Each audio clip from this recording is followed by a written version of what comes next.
Hello and welcome back to the Fantasy Playmakers. What is up, guys? I just finished watching the Monday Night Football game. Washington takes down the Seahawks.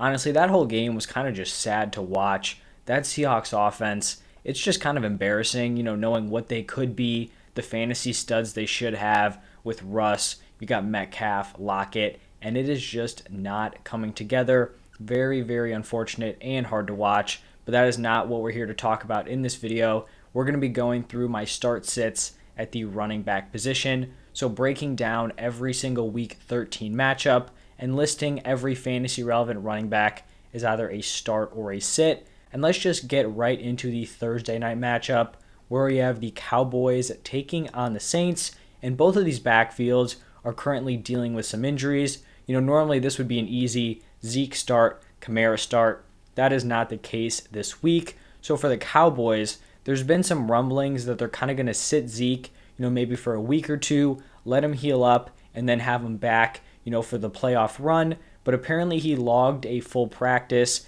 this week, so we don't really know what's going on there.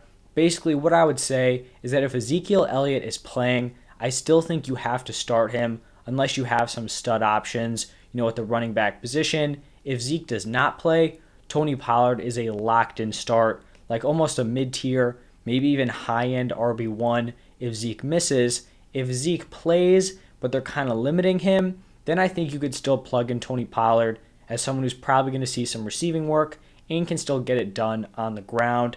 For the Saints, this really is just going to come down to who is active and healthy. Alvin Kamara did log a practice this week, so if he is able to go, he's a locked-in start, and you're sitting Mark Ingram. If Alvin Kamara is out once again and Ingram is back, then you're starting Ingram. If we have a situation like last Thursday where both Kamara and Ingram are going to be out, I was someone who was forced to play Tony Jones Jr. in a 20-team league. Obviously, that did not go well. So if Kamara and Ingram are both out again, I think you just fade that Saints backfield. Moving on to Sunday, we have the Giants taking on the Dolphins. And for the Giants, Saquon Barkley has not put together, some nice numbers since returning from that ankle injury. But what are you going to do? You got to keep plugging him back into your lineup. We know he has the talent. This offensive line is rough. The overall offense is not good, but I do think he's going to pick it up down the stretch. And then for this Dolphins team, you basically just got to keep firing Myles Gaskin in as like a solid RB2, maybe a nice flex play on your team. The efficiency is not there, but he keeps getting the touches and getting into the end zone. We did see Phillip Lindsay get some work in that offense. I don't think he's going to be anything more than just a backup to Gaskin. Obviously, he got some work, but that was because they were up early in the game. So, some garbage time touches. I still think Gaskin is the guy there. In this Colts Texans matchup, for the Colts team, this is just lined up to be a Jonathan Taylor massacre game. One of those games where he goes out like 150 plus yards, pair of touchdowns, something like that. The Colts should just run through the Texans, and that is going to be to the benefit of Jonathan Taylor, who is clearly a start. I'm going to be sitting his backup, Naheem Hines. And then for the Texans, you just want to avoid this backfield at all costs. So David Johnson and Rex Burkhead are both going to be sits. We have a divisional matchup between the Minnesota Vikings and the Detroit Lions, and this could actually be a matchup of backup running backs. This would be a great, RB matchup if you had Dalvin Cook and DeAndre Swift healthy. Unfortunately, that does not look like it is the case. So for the Vikings, Cook is dealing with a few different injuries here, and he is expected to miss, 1 to 2 weeks at the least. And if that happens and Cook is out, then you fire in Alexander Mattison as a great running back play. In the waiver wire video I did yesterday, I think I said he's like a borderline RB1. I kind of want to retract that, but not saying he's not that. I think he is a locked-in RB1. You feel so confident having him in your lineup, and so he is a clear start.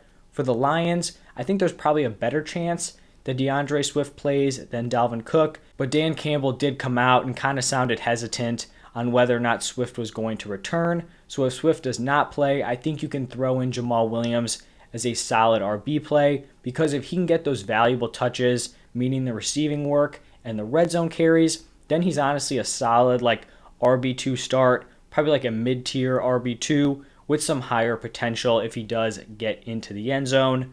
We have the Eagles taking on the Jets next. For the Eagles, this backfield is always kind of hard to dive through. I did end up listing Miles Sanders as a start. Do I love it? Not really, but I still think he can get the job done. We'll see, what happens with the RB2, RB3. Jordan Howard did not play in Week 12, so we saw Boston Scott operate as the RB2. We'll see how that kind of shakes out. But either way, Boston Scott and Jordan Howard, whoever plays, they're both going to be sits for me. And then for this Jets team, this is a full-on committee with Michael Carter on IR. We saw Tevin Coleman lead the backfield in carries. Personally, I thought this was going to be a great opportunity for Ty Johnson. That was not the case. He was not very involved. We even saw a guy by the name of Austin Walter get very involved. So, just a three-headed committee here. And I don't think you can trust any of these guys. None of them produced very well at a fantasy level in a game where they were up against the Texans. They're probably not going to be up in many more games rest of season. So just fading this backfield altogether. In a much better running back matchup, we have the Cardinals taking on the Bears. For the Cardinals, I'm just going to be assuming that Chase Edmonds is not returning from his ankle injury. And even if he does return, I still think you feel very comfortable with James Conner as a start in your lineup. Someone who's like a fringe RB1 with Edmonds out. For the Bears, David Montgomery has not been lighting up the stat sheet, but you still just got to keep plugging him in. He's going to have down games in a bad offense, but he's still someone who's going to be logging like 20-plus touches a game. They're going to be feeding him the ball, and he's going to end up having some better performances in the future. In this next matchup between the Chargers and the Bengals, this is a battle between two stud running backs. Both of these guys are locked in. Really don't need to go too in-depth on this. Austin Eckler, lock in your lineup. Same thing with Joe Mixon. Another really solid running back matchup here in this divisional game between the Bucs and the Falcons. For the Bucs, Leonard Fournette coming off of a 4-touchdown performance. I've been basically telling people all season long, buy low on Lenny when you can. He's the clear workhorse here, and he kind of finally had that breakout, really monster game for the Bucs. And then for the Falcons, I'm someone on the opposite end. I was trying to sell high on Cordero Patterson. Looking back on it, that was not the play because Cordero Patterson just continues to feast, and he is someone who needs to be locked into your lineup every single week, even in a matchup against the Bucs run defense, which is very solid. Patterson doesn't rely, only on his work on the ground. He can totally get it done in the air as well. So two really solid starts in this game. We're kind of on a run here with these nice fantasy RBs. In the next game between the Jaguars and the Rams, I like both of these starters. James Robinson and Darrell Henderson are both very confident starts in your lineups. And it looks like we're just going to keep rolling with the nice plays at the running back position. The Washington football team takes on the Raiders. We did see the Washington football team play last night. It was kind of encouraging to see Antonio Gibson's usage. He definitely got some more work in the receiving game. Hopefully J.D. McKissic is okay. He was carted off the field, so we definitely don't want to see, any serious injury there. But either way, I still think Antonio Gibson is a really solid start. J.D. McKissic, in my opinion, is not. We did see him get into the end zone twice, but he's going to have those huge boom games. And then next week, he's going to go out, get like 5 carries, 2 targets, and do absolutely nothing. That's what happens with these kind of, third down backs who have a little bit of a receiving role. They have some boom games. Then it just falls back to earth and they do nothing. And then you actually start them in those bad games and they're on the bench in the good games. So just something I want to avoid entirely. In this Raiders game, I'm going with Josh Jacobs as a start. He had a really nice performance on Thanksgiving. I think he's going to continue that rest of season. A really solid RB2 play every single week. I'm going to be sitting his backup, Kenyon Drake. Just not enough consistent work, and he doesn't have a monopoly over that receiving work. We've seen Jacobs be very involved in that category. So Jacobs is a start. Drake is on the bench. In a divisional game between the Ravens and the Steelers, this one was kind of a fringe call here with Devonta Freeman. I ended up listing him as a sit. Same thing with Latavius Murray. I do just think this is a total backfield by committee between these two guys. Tyson Williams is just not involved. It's Freeman and it's Murray. But really, there's just not a lot of receiving work, and you're very reliant on one of these guys getting into the end zone. So I'm just going to try to fade that. I've been fading that with the Broncos all season, and I'm going to take my own advice here and do it in this Ravens backfield. For the Steelers, no brainer here. Najee Harris is a lock every single week. Then we have the 49ers taking on the Seahawks. For the 49ers, even though Deebo Samuel has basically transitioned into a running back, they are still feeding Elijah Mitchell the ball, and he's a very solid, honestly, probably like fringe RB1, probably at worst, like a high-end RB2 option. For the Seahawks, there's just nothing going on in this running back room. You cannot trust any of the guys there. So Alex Collins, DJ Dallas, whatever guy you want to talk about, they're all going to be sits. And then we've got Sunday Night Football between the Broncos and the Chiefs. I mentioned the Broncos backfield earlier. Melvin Gordon, Javonte Williams, they're still splitting the touches 50-50, and it's just not something I want to be involved in, especially on an offense that's not going to put up a lot of points. For the Chiefs, I was very encouraged to see CEH's workload in his first game back. Then they had a bye, so he should, be fully healthy from that injury. It should be behind him, and I think he is very startable moving forward. I'm going to be sitting at Darrell Williams